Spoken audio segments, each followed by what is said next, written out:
c'est anecdotique. Bonjour à tous, salut les amis, j'espère que vous allez bien en cette journée du 22 novembre et j'espère que vous allez bien évidemment. Bon, pas de réveil difficile hein, après le match d'hier. Évidemment, je devais faire le débrief du match entre la France et Gibraltar. Je n'ai pas fait parce que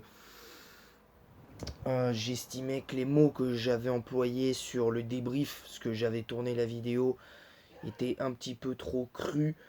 Donc, je vais vous faire un rapide résumé du match face à Gibraltar qui a été une humiliation en règle pour les pauvres joueurs de Gibraltar qui ont pris 14-0 en pleine face.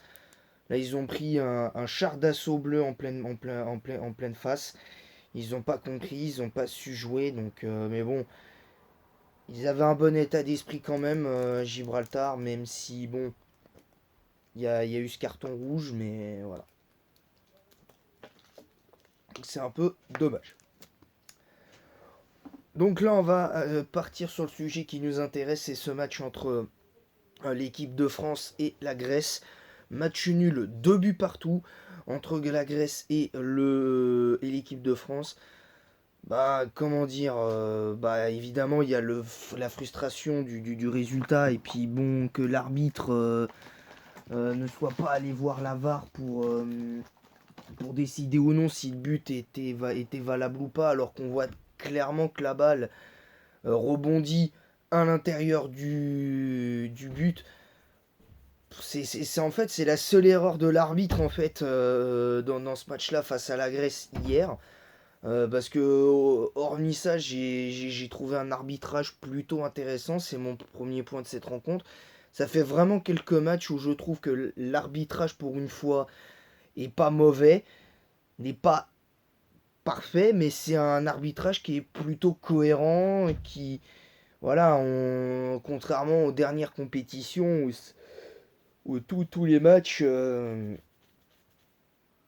tous les matchs étaient vraiment pas terribles, quoi. Mais vraiment, vraiment pas terribles. Bref, on n'est pas là pour vraiment parler de l'arbitrage. Moi, personnellement, mon deuxième point de cette rencontre, c'est le cas Saliba-Jules Koundé. Je comprends pas ce qu'ils viennent faire là. Je comprends pas. C'est des joueurs qui, sous couvert de jouer à Arsenal pour Saliba et Jules Koundé au FC Barcelone, tu les prends, ils ont un totem d'immunité. Je ne comprends pas. Ces joueurs-là sont mauvais en équipe de France. Et pourtant, Saliba, les 4 premiers matchs, il m'avait plutôt plu. C'était plutôt intéressant. Saliba faisait de bonnes choses, mais bon, quand t'as vu Ibrahima Konaté puis Dayo Upamecano en charnière centrale, voilà, forcément, là, Lucas Hernandez, il a pas pu compenser les faiblesses de Saliba et de Koundé. Ça a été très compliqué. C'était souvent Griezmann qui venait. Euh, qui venait compenser Jean Baye tellement c'était un peu. Parce que le match était pas foufou non plus, donc voilà. Alors avant tout, coup de chapeau à la Grèce quand même, parce que la Grèce a pas été exceptionnelle. C'est pas, le pire, c'est qu'on a fait match nul contre une équipe de Grèce qui était pas fantastique, mais qui a fait le match qu'il fallait pour nous mettre en difficulté, nous mettre en danger sur le plan offensif. En première mi-temps, je trouve que cette équipe de Grèce n'a même pas trop su trouver la solution sur le plan offensif en première période. On n'a pas vraiment été mis en danger et puis non bah il y a encore une fois, hein. Et, et pour le coup en seconde période c'était une autre équipe de Grèce. C'était une autre équipe de Grèce et la Grèce a clairement montré que c'était une équipe qu'il fallait compter sur elle en qualification et potentiellement une équipe compter sur ce genre d'équipe en comment ça s'appelle à l'Euro, parce que je pense que cette équipe ira à l'Euro et j'aimerais bien les voir à l'Euro et voilà, pour le coup c'est un peu Un peu ça. Alors je vais noter joueur par joueur, mais je peux vous garantir que c'est important. Et le troisième point, ça c'était le deuxième point de cette rencontre, parce que les deux équipes ont chacun eu leur mi-temps. L'équipe de France a dominé la première période et a été dominée par la Grèce en deuxième. Mon troisième point de cette rencontre, c'est mes tops et mes flops, hein. On va d'ores et déjà y aller. Pour moi, mes tops, c'est Griezmann, Youssouf, Fofana et c'est tout. Parce que Giroud, je l'ai pas vu. Colomwani fait un match correct, mais pas au point d'être dans les tops, malheureusement. C'est un petit peu dommage, selon moi.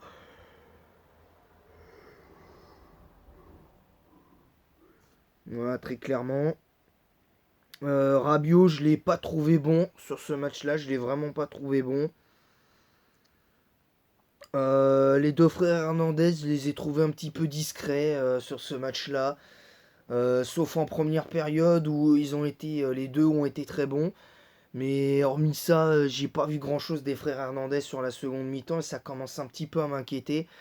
Parce que là, depuis quelques matchs, je trouve que l'association des frères Hernandez sur le terrain, quand les deux jouent, ça devient un peu problématique parce que le niveau de jeu des deux n'est pas cohérent. Voilà, les deux sont pas. Tantôt les deux sont très bons, tantôt les deux ont un niveau moyen, voire catastrophique. Et en deuxième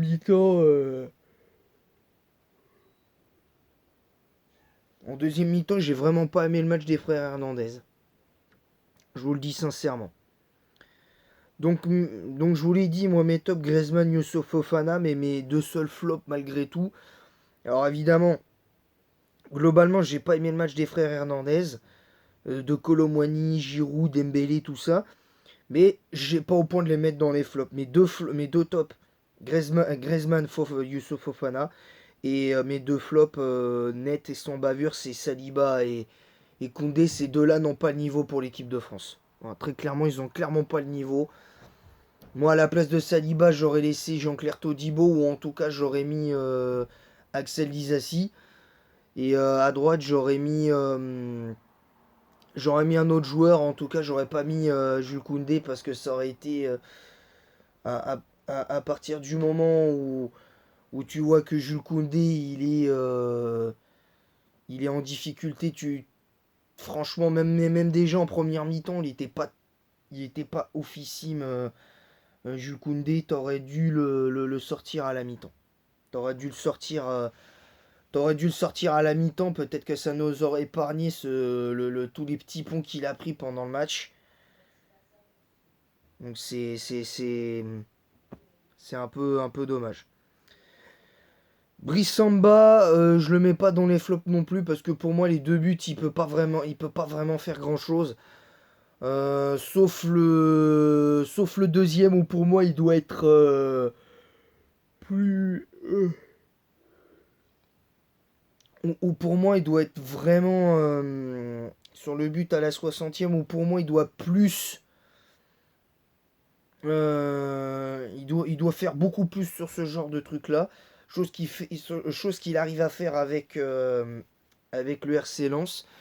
Donc j'espère que Brice Samba, ça va pas entamer la confiance de Brice Samba et que là on va pas retomber dans une concurrent, dans un état de grâce. Maignan encore une fois l'intouchable qui fait que des très bons matchs et les deuxième et troisième gardiens qui sont vraiment à la rue et qui n'ont pas le niveau. Voilà. Alors cela dit les notes, Brice Samba pour moi c'est 6 sur 10 parce que malgré tout les quelques prises de balles qu'il a eu à faire, il les a bien faites. Il a fait de bonnes relances, le jeu au pied était plutôt bon. Malheureusement sur les deux buts, il est pour moi pas fautif parce que pour moi le premier but de la Grèce, c'est un coup de billard et pour moi les deux fautifs c'est Saliba et Lucas Hernandez. Je trouve que Lucas Hernandez il doit mieux protéger son ballon ou en tout cas au lieu d'essayer de dégager en force, il doit provoquer une touche. C'est ce qui nous coûte un petit peu le but aussi. Donc pour moi, Lucas Hernandez est en partie responsable de l'égalisation de la Grèce avant le but de Youssouf Fofana. Saliba. Enfin, Jules Koundé, pour moi, c'est 2 sur 10. Jules Koundé n'a pas le niveau de l'équipe de France, n'est pas estampillé équipe de France. Alors malheureusement pour nous, on est un petit peu obligé de se le coltiner parce que le problème, c'est que sur le côté droit, si t'as pas Jonathan Klaus, tu mets qui? Parce que je suis désolé, Pavard sur ce poste-là, c'est pas bon. Koundé, c'est pas bon non plus. Donc le problème, c'est qu'à part ces trois-là, t'as qui au poste de latéral droit? Donc c'est un problématique, je trouve. C'est un petit peu problématique. Saliba 3 sur 10. Autant la. Vous voyez, si vous m'écoutez, Saliba et Koundé, à cause de vous, j'en bats tellement c'est effrayant. Saliba, autant la première mi-temps de Saliba, je trouvais qu'elle était pas mauvaise, mais vraiment pas mauvaise, parce qu'il faisait de bonnes récupérations. Quelquefois, il faisait, bon, il a eu un peu de déchet en première période, mais ça allait. Vraiment, ça allait. Et puis là, ben, c'était pas ouf. Là, c'était vraiment pas ouf. Il n'y avait pas d'envie, il y avait pas de. Après, il y a eu un manque d'envie, je trouve, de Saliba et de Koundé en seconde période, parce que les deux, curieusement, faisaient pas un match mauvais en première période, mais la deuxième, c'est cataclysmique. Et c'est dommage. Les deux frères Hernandez, pour moi, c'est 7 sur 10 malgré tout, parce que même si globalement, j'ai pas vraiment aimé leur deuxième mi-temps, parce que ça manquait un petit peu de prise de risque. Ben, les deux frères Hernandez ont quand même fait un bon match dans l'ensemble parce qu'ils ont été capables de compenser les erreurs de Saliba et de Koundé. Et ça m'a fait plaisir dans ce match-là. Vous voyez, dès que je parle de Saliba et de Koundé, ça va pas, j'arrête pas de bailler. Ensuite, le milieu de terrain, parce qu'on est en 4-2-3-1, et très honnêtement, le 4-2-3-1 ne nous convient plus. Griezmann était au poste de numéro 10, j'ai pas compris. Alors le carton jaune sur Antoine Griezmann, faudra qu'on m'explique. Et Youssouf Fofana, faudra qu'on m'explique parce que pour moi, il n'y a absolument pas faute. Il y a absolument pas faute de Fofana et de Griezmann pour avoir pris un carton jaune. Dembélé prend un carton jaune un peu stupide, mais il fait son match. Donc Rabiot Fofana, pour moi, c'est. Rabiot, pour moi, c'est 6 sur 10. Il a fait un match correct. Il n'a pas fait un match non plus transcendant. Je l'ai trouvé un peu discret en seconde période. Sinon, sur les bases de la première mi-temps, je trouvais qu'il était vraiment pas mal. Il était vraiment, vraiment pas mal. Et en deuxième mi-temps, je l'ai trouvé un petit peu discret. Il a fait quelques montées intéressantes en fin de match. Il a bien fini sa seconde période, mais bon, à l'image de l'équipe, il était un peu en dedans. Il était vraiment un petit peu en dedans. Youssouf Fofana, pour moi, a fait un match exceptionnel. Il a, pour moi, c'est 8 sur 10 pour Fofana. Il a fait vraiment un match exceptionnel. Auteur d'un but, auteur d'un but magnifique, un coup de pétard, un coup de pétard dans les 25-30 mètres, dans les 25 derniers mètres des Grecs, un coup de pétard, un missile quasiment pleine lucarne. Et franchement, c'est dommage parce qu'il y avait la place pour aller gagner ce match. Et à partir du moment où on a marqué ce deuxième but, j'ai eu l'impression que les Grecs n'arrivaient plus à jouer parce on n'était plus vraiment mis en danger par les Grecs derrière. Mais ce coup de pétard de Youssouf Fofana, j'ai du mal à m'en remettre tellement le but est magnifique. Vraiment, déjà, par rapport au but de Kolo Muani aussi, c'était pareil, le but est magnifique, mais bon, c'est un angle un peu plus. C'est une frappe qui est beaucoup plus difficile à mettre que celle de Fofana. Et parce que les frappes en général, quand tu fais des frappes de 25 mètres, il suffit que la position du corps soit bon, soit bon, au moment où tu armes la frappe, et, et que quand au moment où tu frappes la balle, que ça redescend suffisamment pour empêcher le gardien d'essayer de l'arrêter, que ce soit suffisamment haut pour le gardien au moment où le gardien va essayer de plonger. Voilà, et forcément, le gardien, il la touche, mais il peut pas la dégager. Et je pense que sans cette frappe-là, on perd contre la Grèce. Donc moi, je dis quand même bravo quand même à l'équipe de France qui a encore une fois fait preuve de caractère dans ces moments-là. Et enfin, on a une équipe de France de caractère, chose qu'on n'avait plus vue ces dernières années, je trouve, parce que même pendant la période, le début de la période Deschamps avec l'Euro 2016, la Coupe du Monde 2014, où on échoue en quart de finale sur une erreur manifeste de l'arbitre. Et pareil en 2016. Mais bon, bref, ça on va pas refaire l'histoire. C'était à partir du moment où on a gagné l'Euro 2000, enfin pas l'Euro, pardon. On a gagné la Coupe du Monde 2018, on avait ce petit caractère-là, qu'on avait légèrement perdu en- il y a 2 ans pendant l'Euro post-Covid. Et forcément, ça avait eu une incidence. En 2022, on a retrouvé notre caractère et on l'a encore aujourd'hui. Et ça, je trouve que c'est bon signe par rapport à l'euro parce que si on continue, même si on n'est pas toujours très bon, si on continue à jouer de cette manière-là en étant plus ou moins bon, parce que quelque part on fait pas un mauvais match hein, contre la Grèce, hein. Attention, hein, je dis pas qu'on fait un mauvais match. Parce que mis à part Saliba et Koundé, on fait vraiment un bon match. On fait vraiment un bon match contre les Grecs. La seule chose qui nous a manqué, c'est un peu, c'est le réalisme en seconde période. C'est le manque de réalisme qu'on n'a pas eu en seconde période. Et c'est dommage. C'est vraiment dommage. Maintenant, voilà, c'est dur. Ensuite, pour les trois joueurs offensifs derrière Olivier Giroud, Dembélé pour moi a fait son match. Il a été bon comme il a fait un bon match comme face à Gibraltar. Il a confirmé. Même si son carton jaune est un peu stupide, il aurait pu éviter de. Il a subi une faute, ok, mais il aurait dû éviter de s'en prendre à l'arbitre. Je trouve c'est un peu débile de s'en prendre à l'arbitre parce que, ok, l'arbitre a pas toujours pris de bonnes décisions dans ce match-là. Mais bon, malheureusement, on va pas revenir sur le but de la victoire qu'on aurait dû avoir. Mais bon, c'est comme ça, c'est le football. Faut accepter aussi, hein, les arbitres, comme les joueurs, peuvent faire des erreurs. Les arbitres peuvent pas faire des matchs parfaits. Les joueurs ne peuvent pas être parfaits à tous les matchs. Voilà. Et que aussi, si Mbappé met son but sur la claquette du gardien en toute fin de match, techniquement, on le gagne. Techniquement, ce match-là, on le gagne 100 fois. On peut le rejouer, ce match 100 fois, on le gagne. Je vous le dis honnêtement, on le rejoue. Si on devait rejouer ce match-là, je vous le dis, on gagne ce match. Mais vraiment, on le gagne. Alors, peut-être pas facilement, mais on le gagne. En tout cas. Et bon, bref. Dembélé, pour moi, Ousmane, pour moi, c'est comme face à Gibraltar, c'est un 7 sur 10. Il n'a pas été exceptionnel, mais il a fait son match. Il a été bon, il a provoqué, il a apporté sa vitesse et son dribble.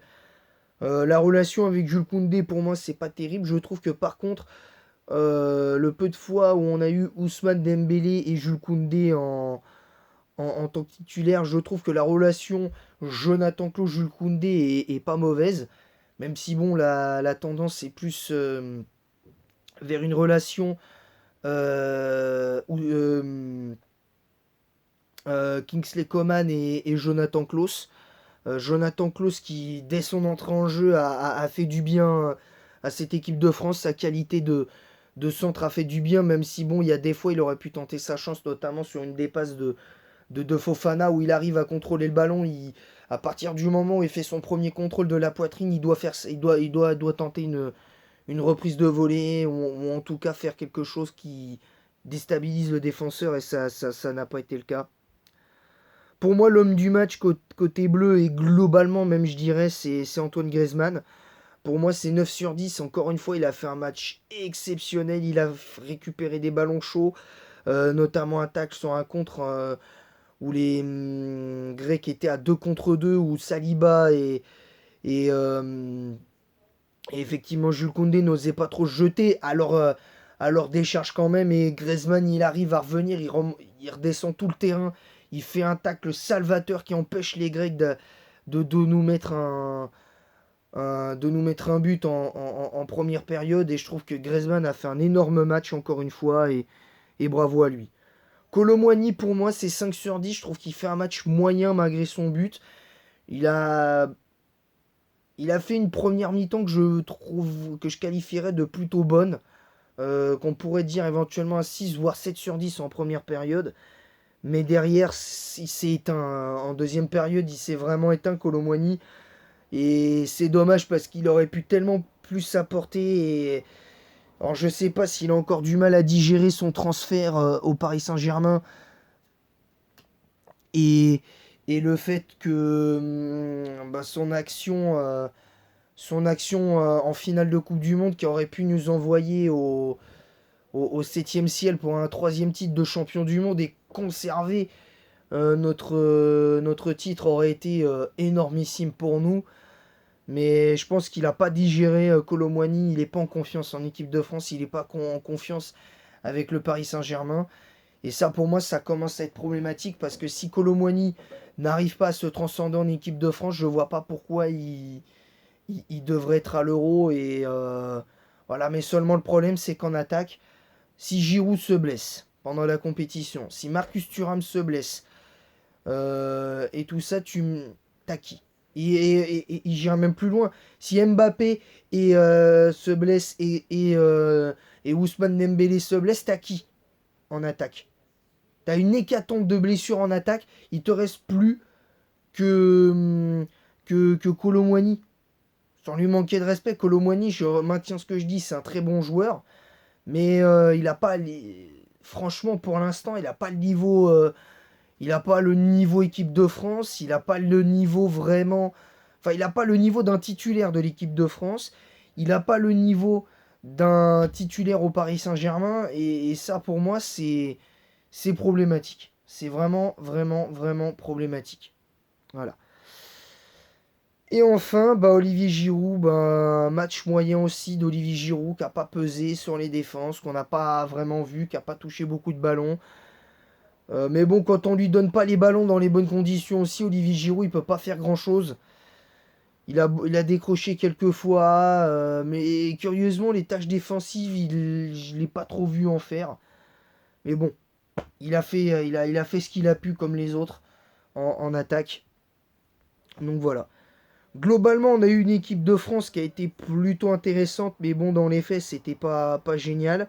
L'entrée d'Mbappé a fait du bien, l'entrée de Jonathan Klaus, Coman a fait du bien, l'entrée de Thuram était un petit peu discrète. Dissassi, pour moi, fait une entrée discrète aussi, on l'a pas énormément vu. Bref, Bref, techniquement, c'était un peu limite. Mais bon, on a eu de bonnes choses côté français. Moi, je veux retenir quand même le positif, c'est qu'on a eu suffisamment de caractère pour aller chercher le match nul à Athènes. Faut quand même pas oublier qu'on a joué là-bas et moi j'y mettrais des circonstances atténuantes sur le match nul des Bleus parce que tu joues quand même en Grèce et jouer en Grèce c'est pas si facile que ça. Même les Pays-Bas avaient failli se casser les dents avant un penalty de Virgil van Dijk à un moment donné. Je me souviens, j'avais complètement oublié ça avant qu'ils en parlent dans l'équipe du soir. Et je suis allé sur YouTube, j'ai regardé le résumé, j'ai mis sur YouTube résumé Grèce-Pays-Bas. Et les Pays-Bas, ils gagnent vraiment à la limite, quoi. Et encore, même la Grèce aurait pu gagner, hein. La Grèce aurait pu gagner. Donc du coup, ça c'est un petit peu mis en... Voilà, donc là, du coup, les phases qualificatives pour nous sont terminées. On n'aura pas de 8 sur 8, mais bon, ce qui compte, c'est que de toute manière, on soit de toute manière assuré des têtes de série, je pense, pour l'Euro 2024.